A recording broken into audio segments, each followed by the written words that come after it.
What's going on, everybody? Project Rod here, and welcome to the Rodcast, the Monster Truck Fanatic podcast, which is your ultimate destination for all things monster trucks, whether you're a die-hard Monster Jam fan, a passionate follower of the sport, or just an avid player of the Monster Jam or monster truck-related video games. This is the podcast for you. We are on episode 8, 2 months in to the Rodcast, and so far it's been great, and I appreciate every single one of you for listening, tuning in, giving me your common questions of the day, and really being interested in being a part of the show. Once again, we have a special guest today, another driver of the Stadium Series who is doing his first season in the Stadium Series, so pretty exciting. We've had a great conversation, but of course, before we get to that, we have to talk about the stats from last week of the Arena Series, which was the final stop where we finally crowned a winner of Season 3 of the Arena Series. And really quick, before I get started, just to kind of give you a heads up, I am finding some allergies right now, so I may sound a little congested, which may affect just kind of the way I sound. So just a heads up there, and you're going to notice too during the podcast, during the episode when I'm talking to Angel, who is our guest, which there you go, surprise, it's Angel Garcia. I don't think I mentioned that yet, but here we are. But you're going to notice every now and then it sounds like my voice cracks a little bit and my voice is a little deeper. And to be honest, I've been on a huge Metallica binge lately, and I've been listening to nothing but Metallica for the last few weeks, and I went a little too hard trying to sing along to one of their songs, so, my mistake is what it is. I was just in it a little too much, but hey, if you're a Metallica fan too, be sure to let me know down below what your favorite song is, or what kind of music you like. Let me know down below, and I'll definitely check it out.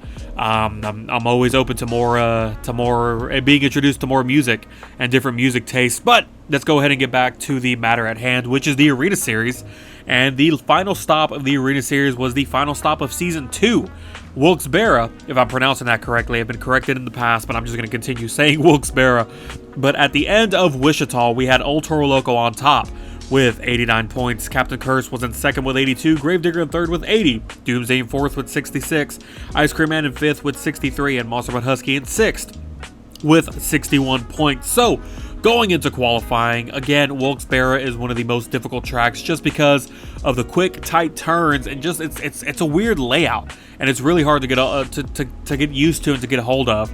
And it was none other than El Toro Loco and Drift Boy 912 surprising everybody with a 23.62, which is the fastest time, or one of the fastest times we've seen yet on this track. Doomsday and MFJ Producer was second fastest, so they both got the bye run into the semifinal round, and then the rest of that order was Captain's Curse in third, Ice Cream Man in fourth, Gravedigger in fifth, and Monster Husky in sixth place. So, moving on to the high jump competition, we had April Summers and Gravedigger getting yet again another high jump win with 41.5 feet. El Toro Loco, the reigning World Finals 2 high jump champion, was second.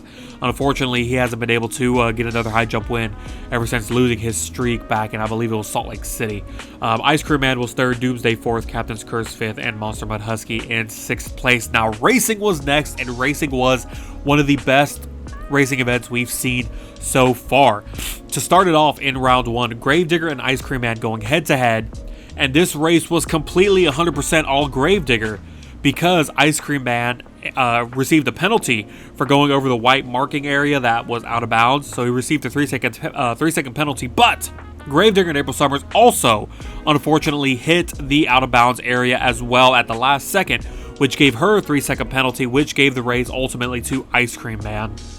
The second race of round one was again a very, very close race. We had to do a replay and a final time check to see who the winner was, and it was Captain's Curse defeating Monster Husky, extending that racing record from 9-0 to 10-0. He won with a 25.59. Monster Husky just lost with a 25.64. That's how close it was. Moving on to the semifinal round, it was El Toro Loco and Ice Cream Man. Ice Cream Man, which has not made it to the final round since the very first stop of the season, and he was looking to go back, but unfortunately, yet again, this race was completely his. He had the advantage. He would have won with a time of a 23.87. And El Toro Loco had a 24.10, but Ice Cream Man yet again another penalty in the final turn, giving him that 3-second penalty and giving El Toro Loco the win, where he would go to the championship round. Captain's Curse and Doomsday would race, and yet again another photo finish that we had to go to the slow-mo with, had to look at the final times, and Captain's Curse won with a 23.74. Doomsday lost by a 23.75. 0.05. So literally inches. Literally 0.01 seconds is what the difference was between Captain's Curse and Doomsday. So it was the final two after Captain's Curse extending his streak to 11-0.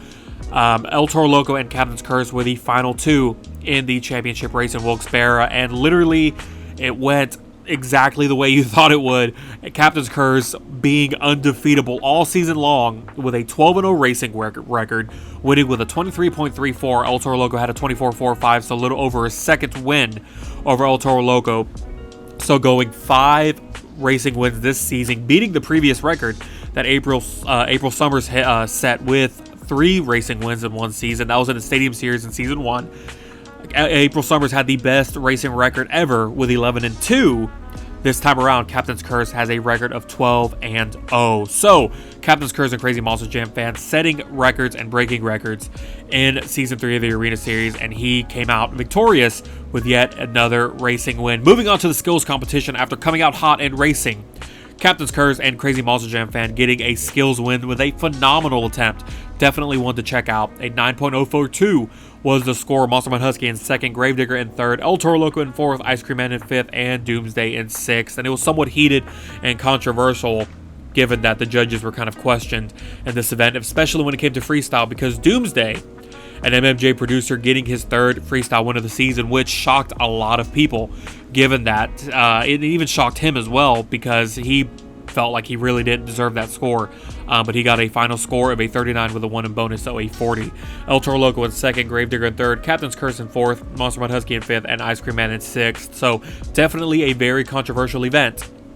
But when it was all said and done, it all came down to freestyle on whether or not Captain's Curse would be the Season 3 winner or El Toro Loco would be the Season 3 winner, and it was El Toro Loco who came out on top with 24 points in the overall event championship, giving him the extra points to shoot him into first place, and he is your winner, setting a record with 118 points in the Arena Series, and once again, like I said, being the Season 3 Arena Series Season 3 champion. So he will be definitely being named a lot. Huge championship for him, but also a automatic and immediate bid into World Finals 3. Captain's Curse and Gravedigger also getting an immediate bid into World Finals 3 for being second and third place. And then Doomsday in fourth, Ice Cream Man in fifth, and Monster Mud Husky in sixth. They will be battling it out in a last chance qualifier race, which will be a double elimination race in Oakland in World Finals right before qualifying. So definitely going to be a great World Finals to see, and this was definitely one of the best seasons we've seen so far, one of the most fun seasons we've had so far. But it is now time to end the Stadium Series this week, and today at 4 p.m. Central Time, we will be seeing qualifying in Anaheim, where it all started back in Season 1 in Anaheim. We're going to be ending it in Season 3, so definitely a great moment and a special moment, since we're going to be ending it where it all started. So the last stop before World Finals, we will now crown a champion here.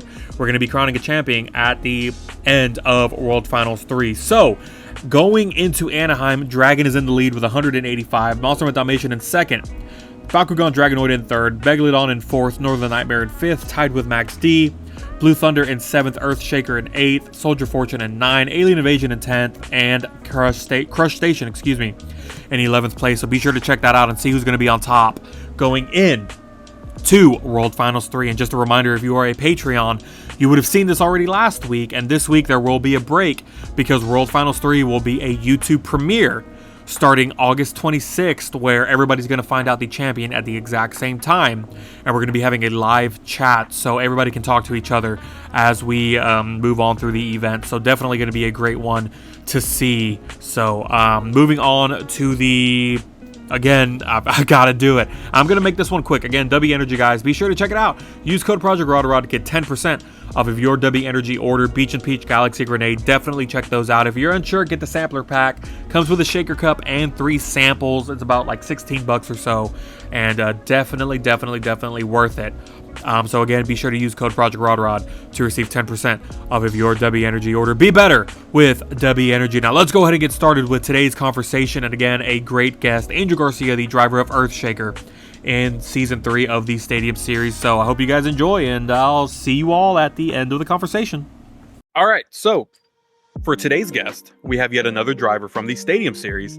This time around, I'm going to have the driver of Earthshaker joining me for the Rodcast today, none other than Angel Garcia in his first season of the Steel Titans 2 series, and we should be moving on to the Showdown series as well in the future, as long as things go as planned. So, Angel, how are you doing today, dude? I'm well. How are you? Good, man. Good. Excited to have you here. I know you've been pretty eager to get on the show, and we had some issues last week. I know, or a couple weeks ago, we were supposed to have you in last week, but I got a little busy, and then I had Phil ahead of you, so kind of had to push you up ahead, but I'm glad to finally have you on, man. Yeah, I'm a little nervous though, but let's go ahead and do this. Oh yeah, no, I mean you're fine. I always get the nerves when starting it too, so I've never done a podcast ever, so yeah, it's my first time, but let's go ahead and see what you got. Hey man, I'm right there with you. This is still somewhat of an experimental thing, and I've always thought about doing a podcast. I just never knew how I would do it, and so far it's going pretty good. I mean, I've gotten a lot of interest and a lot of comments, so it's really nice. And so far it's been a pretty fun experience, but we'll go ahead and get started, man. So what is it that initially drew you to the whole Monster Jam or Monster Truck scene? Before I want to say, when I was growing up, I liked a lot of things, not just Monster Jam. Like, I grew up watching a lot, liking a lot of things too, but the Monster Jam thing it was in 2007. My parents took me, I was 2 years old, my parents took me to Angel Stadium in Anaheim, California, and I honestly don't remember that, but that's what my parents say, that my first show, Monster Jam show, was in 2007. But I do remember, like, when I was like maybe 4 years old in 2008, playing with like the diecast, and also I do remember going to shows in like 2009, same place in Anaheim, and but yeah, I liked Monster Jam. I thought it was awesome, and I had a lot of diecast toys. I had the games, the Path of Destruction, Urban Assault, and the 2007 game, in which I still have them. I still have them today. I have them on my Wii, and the Wii still works. Yeah, I still have Monster Jam Urban Assault on the Wii. What is it? Monster 4x4 Masters of Metal for GameCube, which works on the Wii that I have. I have the first Wii that came out that still played the GameCube games. I've never played that one. You never had that one? The 4x4, no. Yeah, that one, I didn't even know about it until one day. I mean, years ago, I was on YouTube just looking up videos and stuff, and I saw gameplay of it. And I was like, what game is this? It had Avenger in it. It had Gravedigger in it. I was like, man, what game is this? Like, I want this. And I didn't have a GameCube at the time. And I had I believe it was for PS2 and GameCube only. And I didn't have my PS2 anymore. So I was like, well, I don't have a GameCube or that, so I'm just never going to play it until I found out, about the Wii and all that. I went on eBay, and I was able to find it. And it's a pretty fun game. I don't think I've ever finished it. It's one of those that I just kind of started and then just kind of left it alone. But it's definitely a pretty cool game to check out. And I didn't know you could play GameCube games on the Wii until maybe like a few years ago. I didn't know you could do that at all. Yeah, and I think it was mainly just like the original Wii. I think once they started releasing the newer one, they took that part of it out. I'm not sure why they did that, but I mean, it's Nintendo. They kind of do their own thing and tend to not do what the fans want. But yeah, no, it's definitely a really cool concept. Really, and then we're gonna go completely off track here, away from Monster Trucks and Monster Jam. But really, the only reason I found out that it could play GameCube games was because I'm a huge Sonic the Hedgehog fan. It's one of my number one games and characters and franchise, I guess. Speaking of that, I grew up playing a lot of Super Mario games on the DS, on the Wii. I had a Wii U. I really liked that. It was really fun. It was a big part of my childhood, Super Mario. Oh yeah, I mean mine too. I remember playing the original Super Mario, and my favorite growing up was Super Mario 3, the one where it's kind of like a stage setting or a play setting. And then like I still have my original Nintendo 64 with 4 controllers. I have all 3 Mario parties. I have Super Mario 64. I have Mario Kart 64. I have Super Smash Bros. I want to say I had some of the Zelda games, but going back to the Wii and then Sonic the Hedgehog and all that. One of my favorite games, and still one of my favorite games to this day of Sonic the Hedgehog, was Sonic Adventure 2, the GameCube port. So that's really the only reason I found out, and I started playing it on the Wii. But I guess coming back to Monster Jam instead of straying away too much. You said your first show, was in Anaheim about, what would you say, 2007? 2007. 2007. Man, I don't even remember when mine was. All I know is I have pictures, or my parents have pictures of me in diapers. Next to, I know the one that stood out the most was Monster Patrol, and that was all the way back in the Alamo Dome here in Houston. And I mean, we're talking like 90s. late 1990s. So definitely been a fan for a long time myself. But Yeah. you know, from 2007 to this point, what would you say is the most memorable moment that you've experienced at a Monster Jam event? Probably the first time I saw a monster truck do a backflip in person. I've seen it on YouTube, but when I first saw it in person, I was like, oh wow. So it was in 2016. I was in Anaheim, California, and so El Toro Loco came out. It was Chuck Warner driving El Toro Loco at that time, and so it was a good run. First of all, when I got there, I saw the backflip ramp, and they were made out of dirt at the time. I was like, I saw the backflip ramp, and I was like, what kind of ramp is that? Like, I've never seen a ramp like that before. So I was like, and nobody hit it until he came out. So when he hit it, he got a huge backflip, and it was really unexpected. I was not expecting a big backflip, and he landed it really perfectly. And I was like, that was crazy. That was amazing. Some other trucks tried to hit it too, and they ended up, not landing it. But that was awesome, though. It was a really, really cool show. Yeah, I know those dirt backflip jumps weren't really the best. They tend to cave into each other or cave in itself a lot. And I know we were when I had Daniel on the show, Daniel Murray, he was mentioning it too, how they were the worst. But I remember my first backflip was, I want to say it was 2012, and it was a Neil Elliott coming out in Maximum Destruction. At the time, that was right before the name change to Max D, and just really came out unexpected. I don't think he participated in racing. He just kind of sat out. So everyone was like, well, where's Maximum Destruction? Like, where's he at? Why isn't he out? Why didn't he race?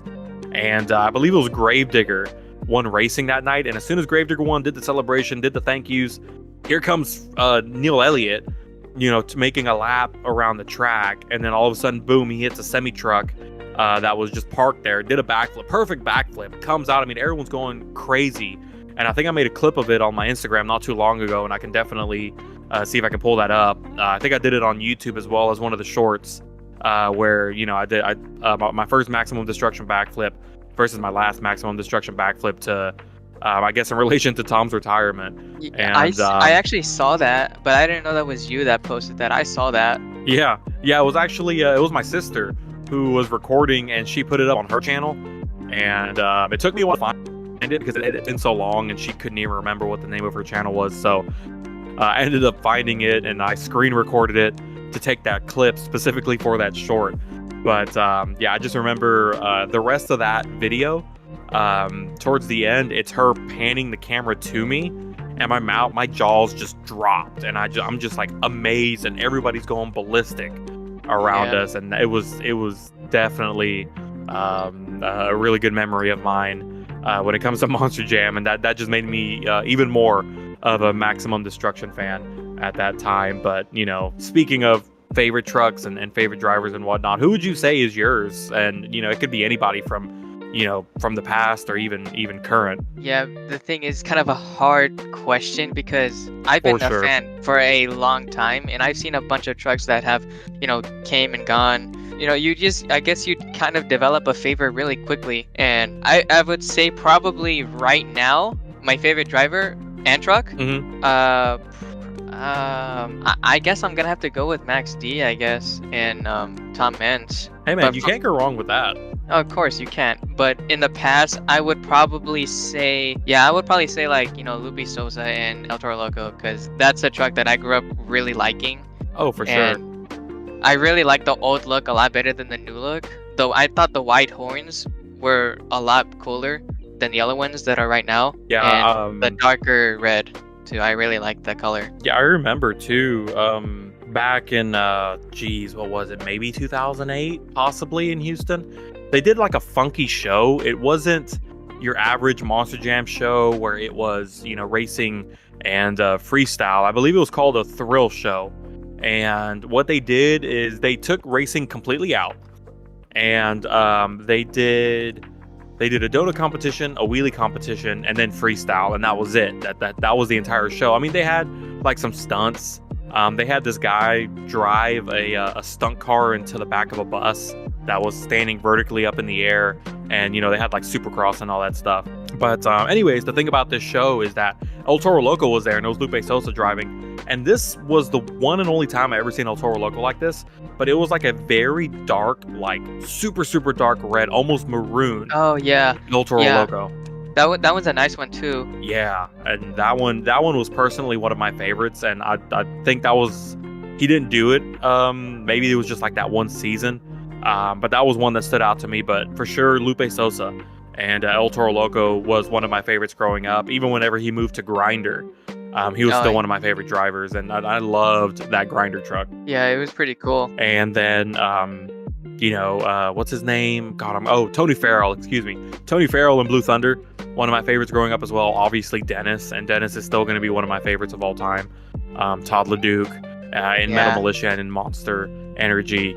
He was just amazing in behind the wheel of those trucks. So hopefully they can Monster Jam can bring those back and get another sponsorship with them, because he killed it in those trucks. And then obviously Tom Mentz is a good one too. And I think one of my most recent favorites has been Ryan Anderson and Son of a Digger.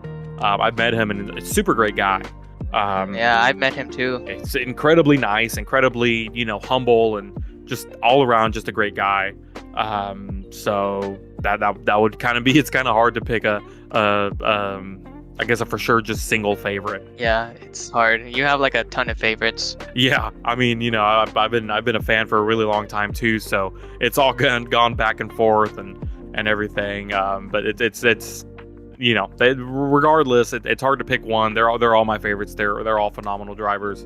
But I mean, have you met any of them? Like, have you met any of your did you ever meet Lupe? No, my first ever pit party was actually 2 years ago in 2022 in Sacramento, California. And there I met Caleb Blood, Tyler Miniga, Elvis Linus, David Alford, and Jeff Sousa. Those are the only ones I met.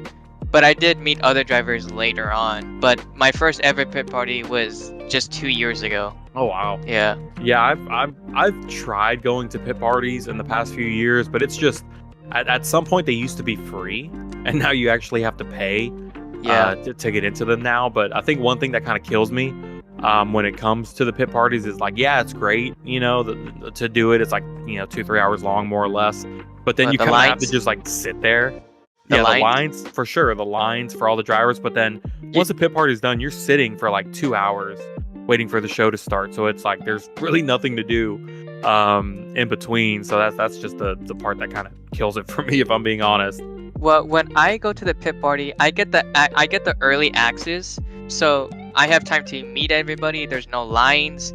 I met everybody, and after all that, we still have a lot of time until the show starts. So I go back to my house because I don't live that far from Angel Stadium. And oh wow. So I go back to my house, and then we wait for the show to start. Then we go back to Angel Stadium, and then we watch the show. So they let you go back in? No, I don't think they let you go back.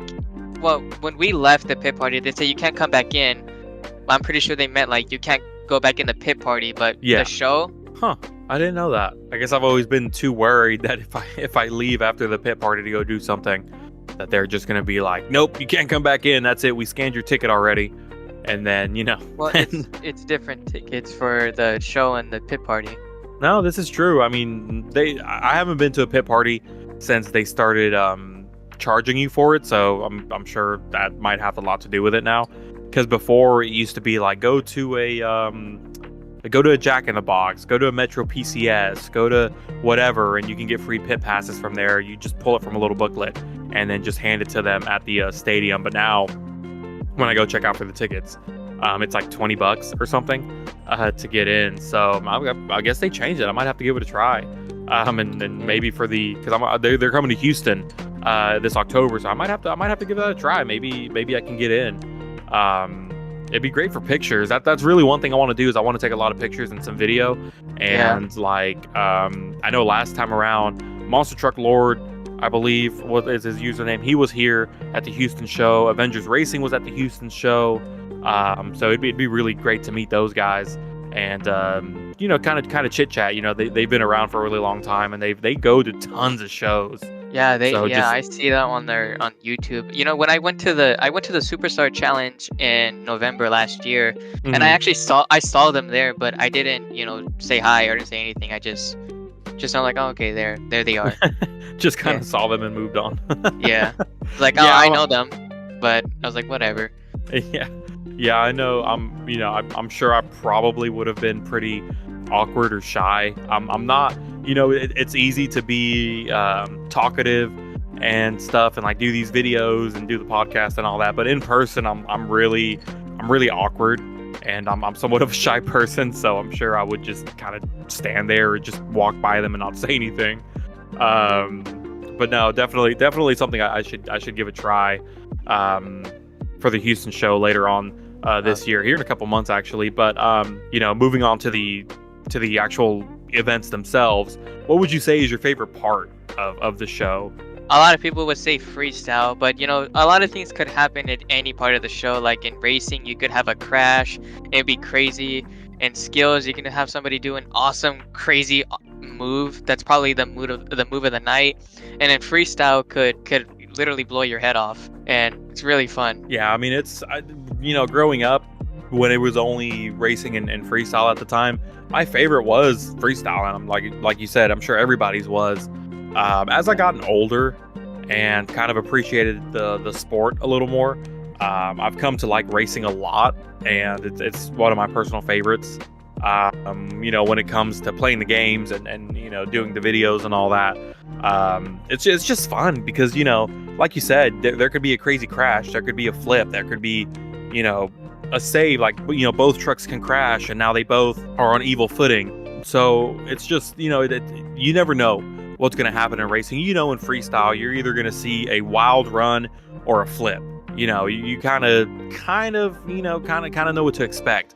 But in racing, I mean, it could be anything. So I've really grown to appreciate racing more throughout the years. I like racing too, but I look forward to freestyle every time I go to a Monster Jam event. No, for sure. I mean, that's just like the best way to end it, really. And like I said, I'm sure everybody agrees that freestyle is it's just it. It's the best part of it. Monster Jam's evolved a lot over the years, and with skills being the most recent competition, it kind of makes you wonder what's next and what they have up their sleeve.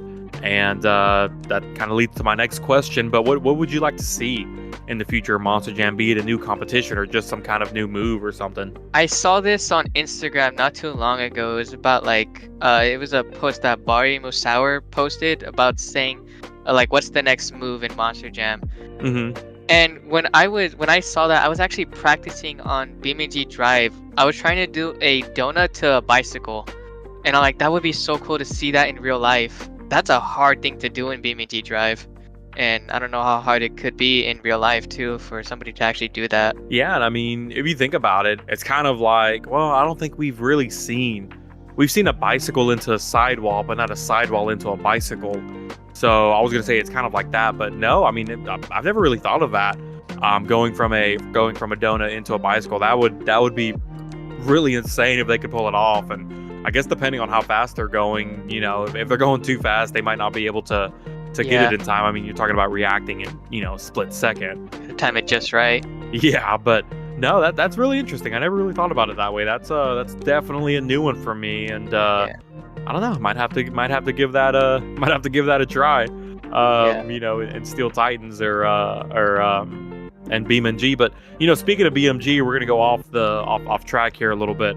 But BeamNG, me, you, and Trip, we've been talking here recently, and we're all working on a project here. And I mean, I've seen both of you guys are amazing drivers when it comes to BeamNG, and I've seen a lot of your stuff. But I mean, what about it? I mean, did you just like practice a lot, or like it's just comes naturally, or because I mean, you've thrown down some amazing clips and some great runs and some saves. I remember that one that you sent me of Earthshaker was really good, and I know here recently I got a comment on that short that I put on YouTube of someone saying how great your saves were. So, I mean, was it just like a lot of practice, or is it just easy for you at this point? But when I first got BeamNG, I played with a controller. So back then I just played on my keyboard with my fingers, and it was kind of hard to do skills at first, but when I got the controller, it was much easier to do skills. So yeah, I did practice a lot. It was hard. It did take some time, but eventually I did get it, and it's really fun to do with skills too. Yeah, I wasn't in here until, I mean, I haven't played Beam in a while.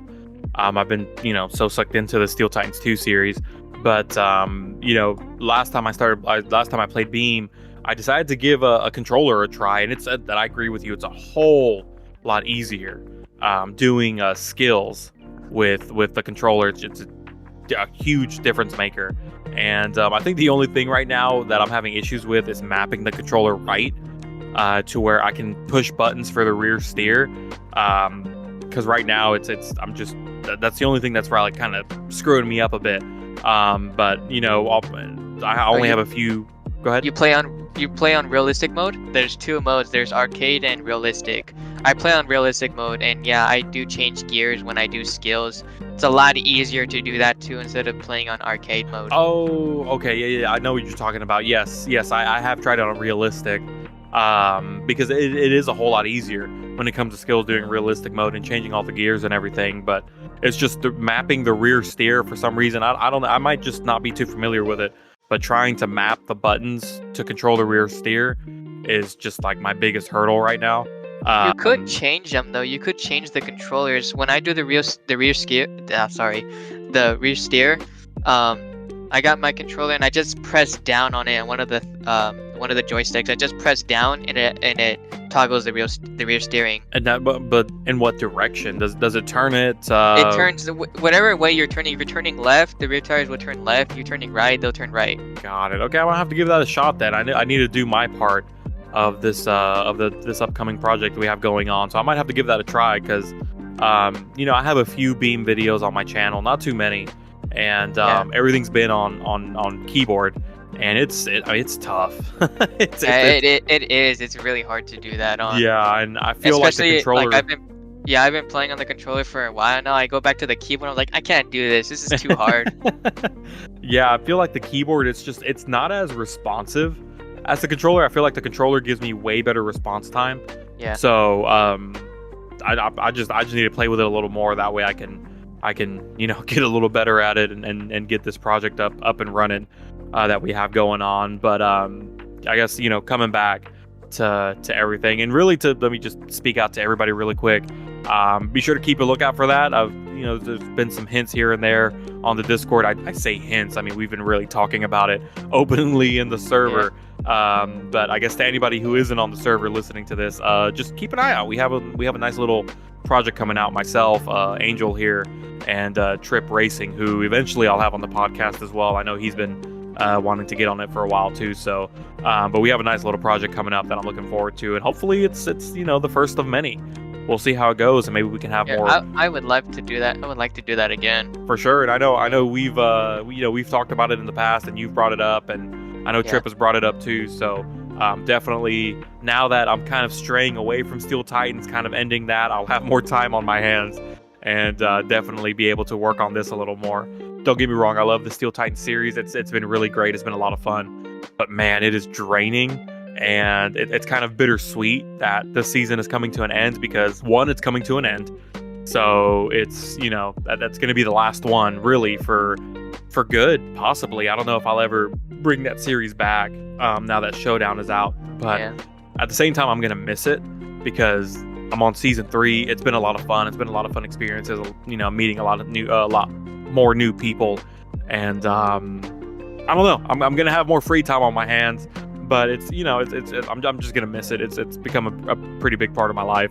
But I'm looking forward to Showdown and some BeamNG projects, and eventually I'll bring the diecast series back that I did years ago when I first started YouTube. So I have a lot of projects coming down the road here pretty soon. So I'm looking forward to it. But moving on to the next question here is social media is a huge part of all of our lives right now. And for example, Discord is a great opportunity for all of us to talk to each other. But aside from this, I mean, what is it that you use to engage with other fans online or even offline? I mean, do you have like a group of friends that you like hang out with and talk to and go to shows with, or is it mainly just like an online thing? I mean, how do you engage with other fans? So I do have some friends that I have gone to shows with, but sometimes we do talk about it here and there. Sometimes we talk about other things, but like new people, I honestly don't really talk about it so much with new people. But I mean, maybe if they brought it up, then I'm like, oh yeah, I like Monster Jam too, and start a conversation right there. Like, what's your favorite drug? What's your favorite this? What's your favorite that? And it would just go on from there. Yeah. Have you ever, I guess, introduced it to somebody who's not familiar with it and have made them a fan? Oh yeah, I have. I took two friends. And 2 years ago, one of my friends from high school, I took him to Anaheim, and it was his first show. He said it was really cool. He liked it. The second friend I took was last year in SoFi Stadium in Inglewood, and it was his first time. He really liked it. He said it was really cool. He went to the pit party with me as well. We met the drivers. I told the drivers like it's his first time, and they're like, oh yeah, that's awesome. And yeah, it was pretty cool. Yeah, I know. With the Houston show coming up, when I went earlier this year, I did mention it to one of my coworkers. And she's she has grandkids and everything, and so she took them, and she was like, oh, they absolutely loved it, and her husband loved it, and they can't wait for the next show. And as soon as I found out about the Houston show here in October, I let them know about that, and I let a few other coworkers know. So I'm slowly adding to the fandom.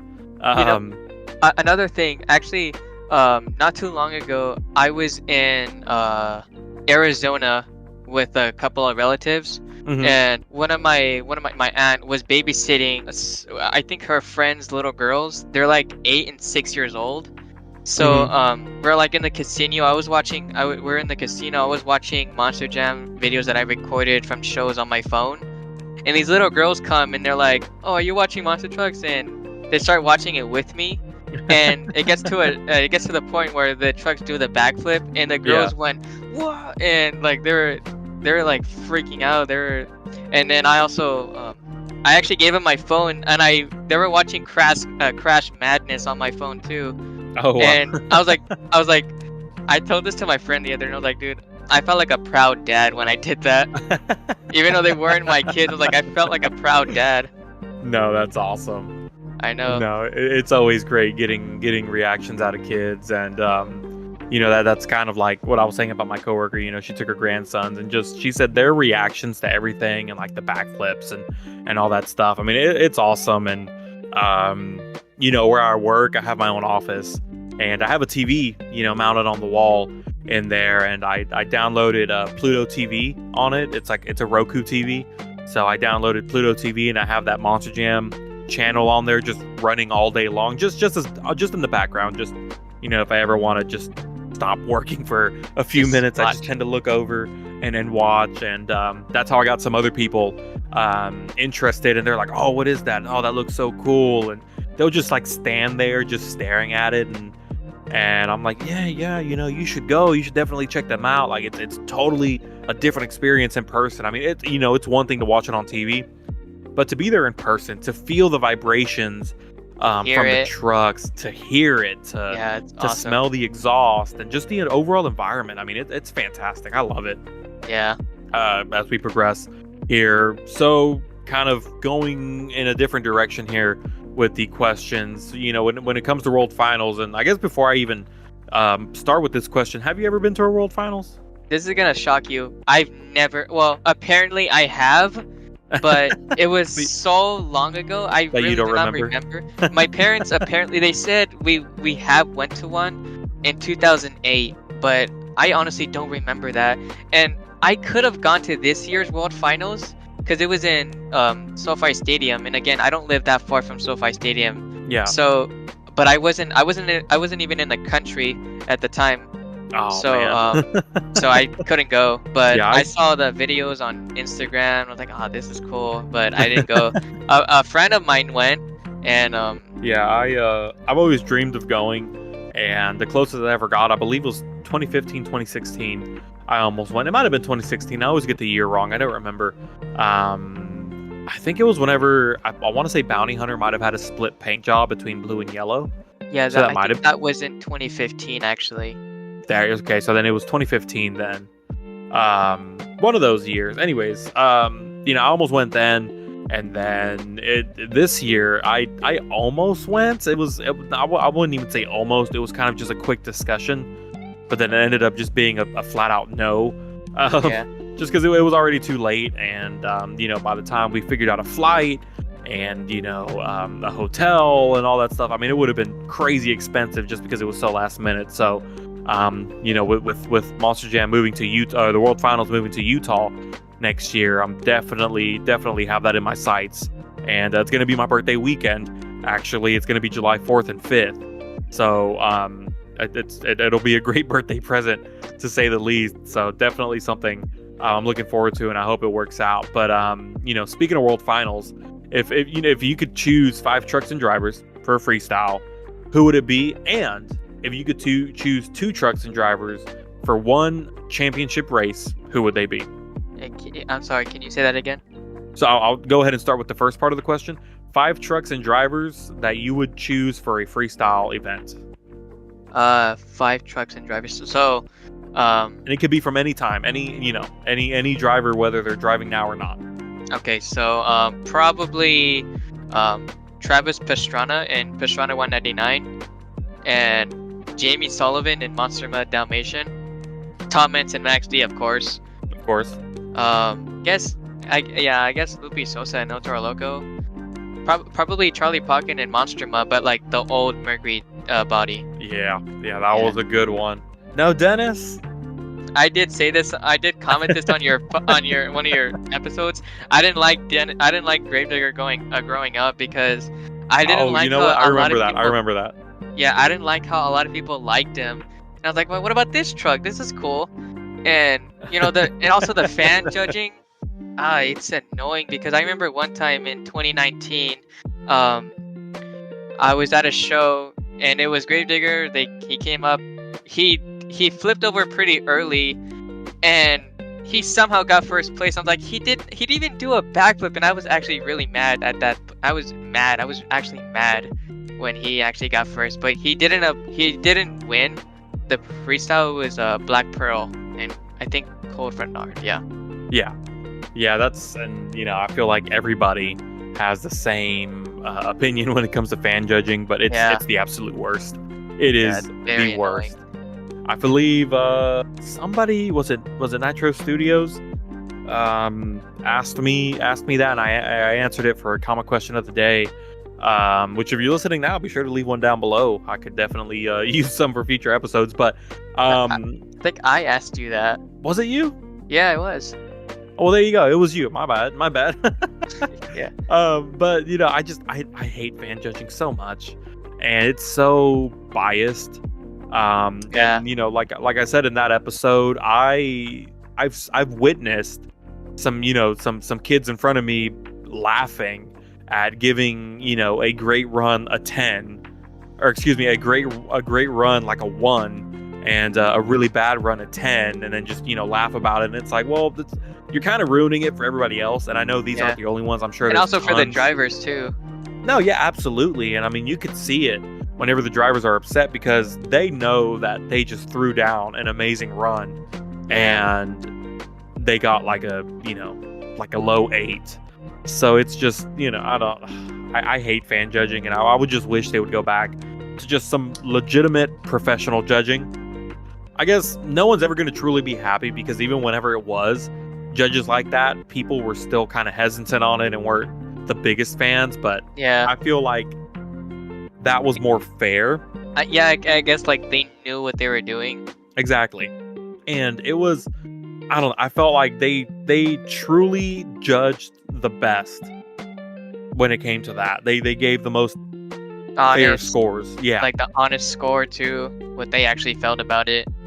Yeah, Instead of, exactly. I like him. I'm just gonna give him a 10 because I like him. Right. Oh, well, Yeah. this one, this one looks like a cute dog. Let me give him a 10. Or I remember that was one Yeah. of the biggest memes I was seeing whenever fan judging became a thing back when I first started doing YouTube, and people were just like, "Oh, it's a cute doggy. I'm gonna give it a 10." Or, "Oh, this one looks this truck doesn't look cool. I'm gonna give it a 1." And it's just honestly, that's really what it comes down to, unfortunately. So hopefully it's something that they can fix moving on. But I'm a comment really quick on one of the drivers that you chose, and that being Travis Pastrana and Pastrana 199. And I remember, didn't he drive Pastrana 199 during World Finals at one point?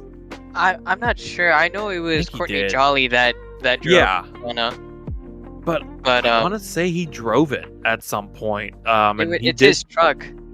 Yeah. And so he probably did. I have my computer in front of me. I saw him drive his truck. Here we go. Epic Travis Pastrana. Yeah, here we go. Pastrana 199. Monster Jam World Finals. Was that 13? No, 8. World Finals 8. Was it then?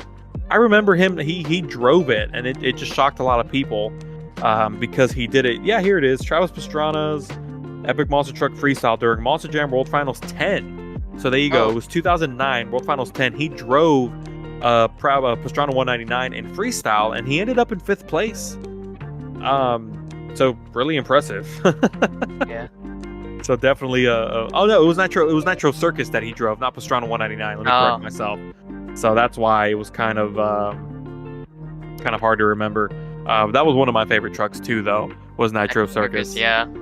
So I think eventually he turned into Northern Nightmare, which I still like as well. Yeah. But going on to the second part of the question, being the 2 trucks that you would choose for a championship race. If you were at World Finals and it came down to the championship race on, that's it, that's the final race, who would you think would be the best lineup for that, or the best matchup? I guess Gravedigger and Max D, because the rivalry. And the 2 legends, the best rivalry in Monster Jam. Yeah. Yeah, I want to say that's happened before. And yeah, it did. It have.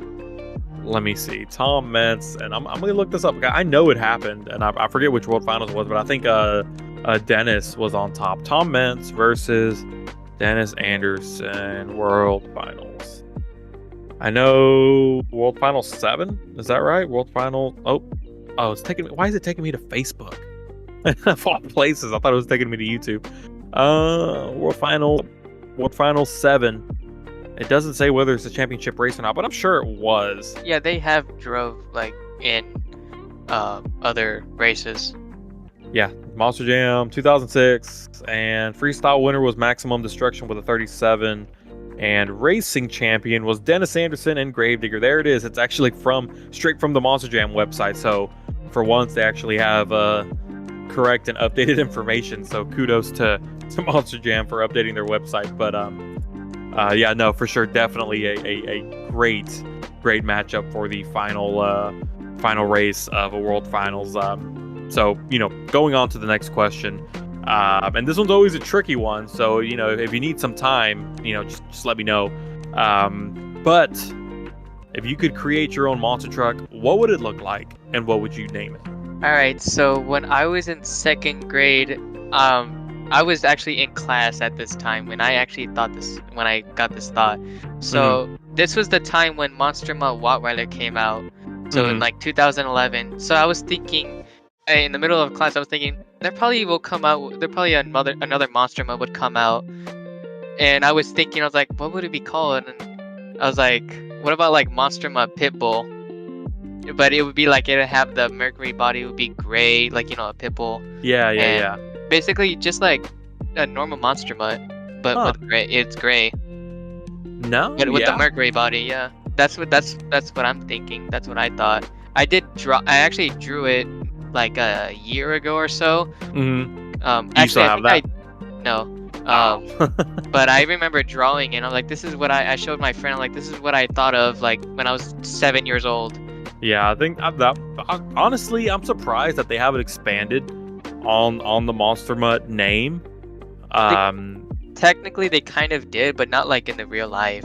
Yeah, in the diecast, they have golden retriever, the husky, the poodle, yeah. and yeah. I think that's about it. But yeah, really though, the ones that we've seen have just been regular monster mutt, Dalmatian, Rottweiler, which I think just recently made a return, and then Junkyard Dog, which that one's just no longer a thing anymore.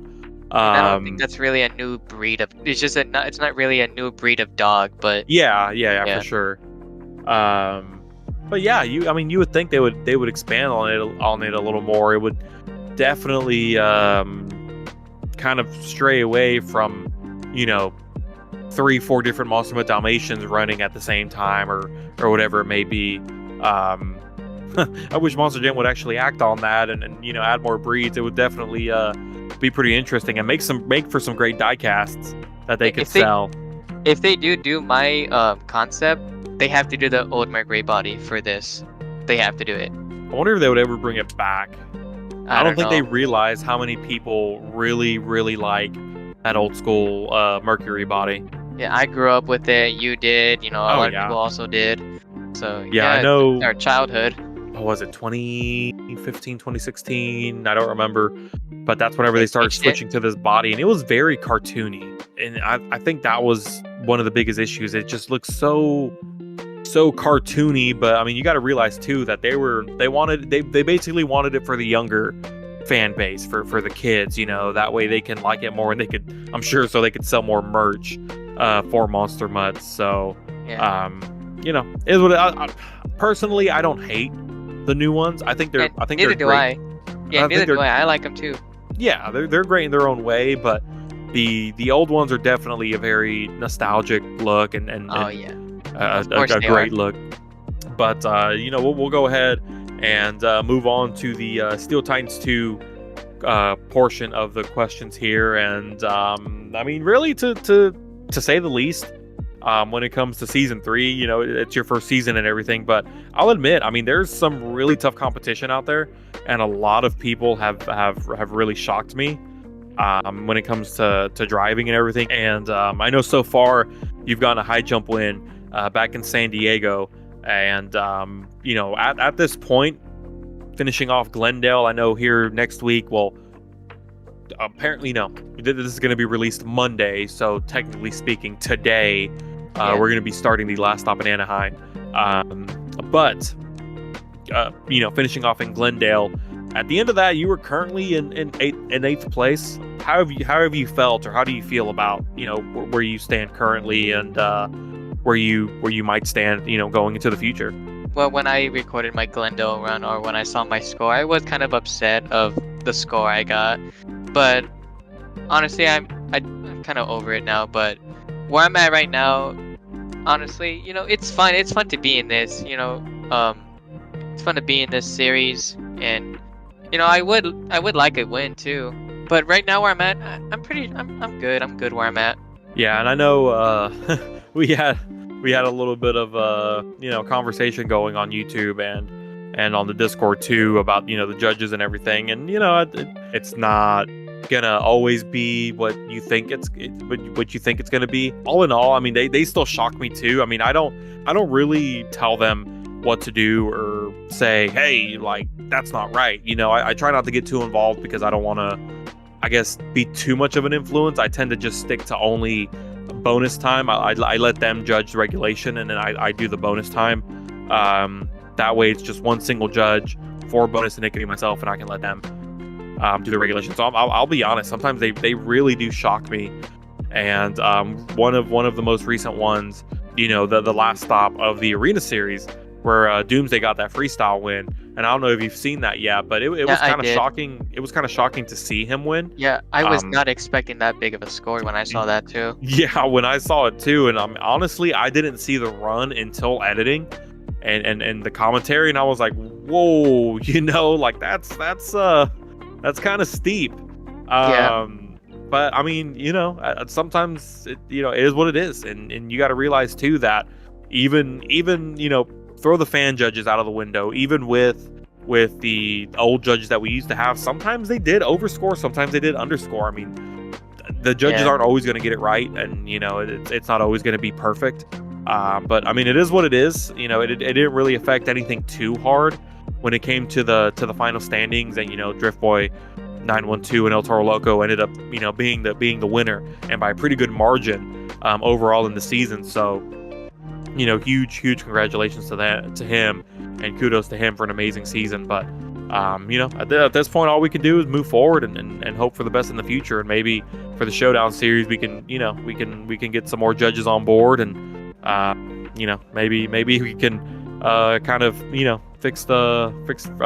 straighten out the kinks or work out the kinks or whatever in judging. But going back to the series, who do you think is your toughest rival or competitor right now? I would say, pretty much anybody could shock anyone. You saw Alex Stevens in Northern Nightmare in San Diego. He got a huge score, and also anybody could wake up at any moment. Somebody, like, we're going to Anaheim this time, and somebody could pull a really cool, awesome run, get like a huge score. Just feels like anybody could just blow up at any second. Yeah, basically. Yeah, obviously I have the advantage of knowing everything that goes on, and I know exactly where everybody's at right now, and the conclusion of Anaheim. And Anaheim is honestly one of my favorite stops at the moment, and it has a very special place in my heart too, just because when I first started the series back in season 1, the very first stadium series was in Anaheim. So to end the season, the final season where it started, is honestly just so great, and it's a good moment for me. But it's going to be a really good show, and a lot of great runs, and a lot of surprises, and a lot of really close racing. And I don't know, I'm looking forward to it. I'm looking forward to see what everybody thinks, about it. But going on to the last question of the Steel Titans portion, who do you think deserves to be the winner if you don't win? And this could go for the series, this could go for World Finals as well. I mean, who do you think deserves to win if not you? I would probably say, like, the winner would probably deserve his part in wherever he wins. If he wins World Finals, then he earned it, because he probably put on a good show, a lot of wow moments, just an overall great run, and he earned the spot. Also for the Stadium Series, the same way, he earned the spot. Is there anyone in particular you have your eyes on that you're like, yeah, like this guy has got it going on? Again, I would say anybody, because again, anybody could wake up any moment and again pull off a good run. For sure. I mean, that's honestly one of the best ways to put it. I guess you can't always put somebody in such a high place, because you never know what's gonna happen. I mean, everything can just change in an instant. So at that point, that's pretty much all I got for you so far, at least for the questions. I mean, is there anything you would like to cover before the end, or anything you want to ask me before we wrap everything up? Yeah, I got a question for you. So how did you get to sponsor W Energy? It was actually fairly simple. And I feel where did you heard of him? When did you heard of it? So it actually came up as an ad, and I believe it was my TikTok that it came up on one day, and it was just like, looking for creators of any size, gaming creators or whatever it is. Like, if you're a content creator, reach out. We're partnering up with the next 100 people that sign up or whatever. So I was like, well, at this point I have like a little over 200, almost 300 subscribers, and Instagram was like a couple hundred, TikTok I think was like a couple hundred. So I was like, let's just take a shot in the dark here and see what happens. And next thing I know, I'm getting an email saying, congratulations, you're now partnered with Dubby, and set up your account and everything. And they've been pretty cool. And they send me messages often for like promotions and such, and use this promo code and get free Dubby gear, or whatever it is, or buy one get one and everything. And honestly, sometimes I'm really bad about kind of promoting that and then letting everyone know. But honestly, it was fairly simple. to get on, and I think I just got lucky because they were running that thing, and I feel like they do it every now and then too. It's still something that they do, but like I said, I just took a chance. The worst thing they could say is no, and just turn me down. But luckily, they brought me on, and it's good stuff. I mean, if you ever do want to try it, I don't just promote it just because I'm in partnership with them. I mean, it's really good stuff. The stuff tastes amazing, and it really does get me pretty energized. And sometimes I need it, with all the editing. I mean, the editing kills me sometimes, and like these voiceovers or the commentaries, I mean, they can be a little draining. And I know you were one of the ones that was like, hey, like put more energy in it. I want more energy like you did in this event. So I was like, okay, I gotta, I'm gonna listen to Angel. He wants me to put more energy in it, and man, it's tough sometimes. I'll admit it. It's really tough sometimes, and I do try my best, but I mean, it does give me energy, and it really doesn't make me feel crappy. One of the biggest things that I used to drink was Monster Energy. I love Monsters. And honestly, I haven't drank one in like at least 2-3 months. Just because this has really done it for me, and it doesn't give me that crash that Monster does. I used to feel pretty crappy sometimes after drinking Monster. And here I just don't. I don't feel any kind of crash or anything. So I mean, it's legit. I'm sure everybody's different. I'm sure everybody's tolerance is different. So this is my experience. I don't want to say this is exactly what you're gonna get, and then you don't get it. But it's definitely worth a try. That's why I always say too, like if you're hesitant, try the sampler pack. It's like $16 and you get a shaker cup and you get 3 samples. And sometimes they change it to where you get a little more than just 3. So definitely something to try if you're interested. And that, that goes to anybody listening. But I guess, is there anything else you want to cover before we wrap everything up? No, I don't got anything else. Any kind of message to anybody listening? To my competitors, I'm coming for you. I'm just kidding. Good luck, everybody, and may the best man win. All right, well said, Angel. And like I said, Anaheim is starting, we're recording this on a Friday, but right when it gets released, it'll be Monday. So Anaheim, final stop of the Stadium Series, releasing today at 4 p.m. Central Time. Be sure to check it out. And, the rest of the schedule follows suit. High jump racing skills, then freestyle on Friday. And we'll be able to see who has the lead and who has the lead going into World Finals. And then, that following week, it's time for World Finals 3. It's time to crown some champions. Right before we get into Showdown. So looking forward to it. And Angel, again, man, thank you so much for being here. And I know we've been trying to do this for a while, and I'm glad that we were finally able to find some time. And I hope to have you again in the future, dude. Hopefully we can play some Beam together. Yeah, thank you for having me. Absolutely, man. And once I figure out how to get better at Beam and figure out the multiplayer, we can try to hop on together. Maybe we can get some others involved. I know a lot of others on the server have really mentioned trying to get on together and play together. So definitely something to look forward to in the future. But all right, man. Well, that's all we got for today. So again, thank you. All right, thank you too. All right, so I hope you guys enjoyed that conversation with Angel Garcia, another great guest. It was definitely an entertaining one, and I hope to see him come back in future episodes. Maybe we can have him there, and definitely in any future BeamMG series. But let's go ahead and wrap this up with the comment question of the day, which is yet again from Nitro Studios. This guy keeps pumping them out, and I really appreciate it, so please be sure to continue doing that, Nitro Studios, and everybody else. If you'd like your comment to be answered in a comment question of the day, be sure to comment down below in the comment section. But his comment question of the day is, do you have a favorite Gravedigger paint scheme? And it's hard to really choose a favorite. I've had a lot of favorites over the years. Honestly, one of the ones that sticks out to me the most is the 30th anniversary Gravedigger paint scheme. But with the World Finals recently, with the orange digger, the red digger, the pink digger, the purple digger, it's definitely hard to choose. And I remember at some point Dennis Anderson drove a chrome Gravedigger, which was one of my favorites, which brings me back to the 25th anniversary Gravedigger, which I absolutely love because that was the first World Finals DVD that I ever owned. So all in all, between all of them, I would say the chrome 25th anniversary Gravedigger is my favorite, just because it holds a special place in my heart. And I do have that die cast, both the original and the remake, the Spin Master remake.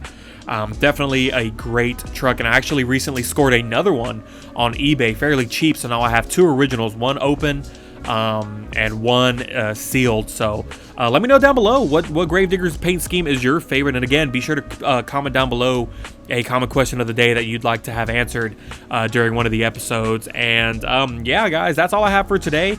Next week, I'll be writing solo for the World Finals podcast. I'm going to be going over some stats and some predictions and whatnot. So definitely going to be a good one to look out for, and probably won't be as long.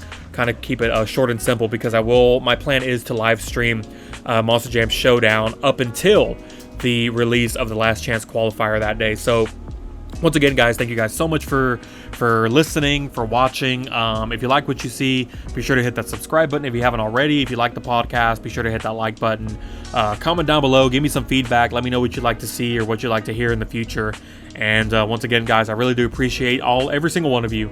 And I'm Project Rod, and I'll see you in the next one.